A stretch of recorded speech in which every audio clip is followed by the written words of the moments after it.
Today we'll show you in 60 seconds how to update your JETI transmitter via Wi-Fi. From the home screen, press the menu button and scroll down to System. Press the click wheel, then select Wi-Fi Update. Confirm by selecting Yes. Choose your Wi-Fi network, enter the password, and press OK. Once your transmitter is connected, select Search for Updates, and it will automatically check for the latest firmware.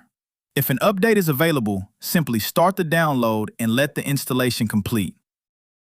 When prompted, press OK to restart the transmitter. The update will be installed automatically, and after the restart, your transmitter is ready to use with the latest firmware. JETI model, built for pilots.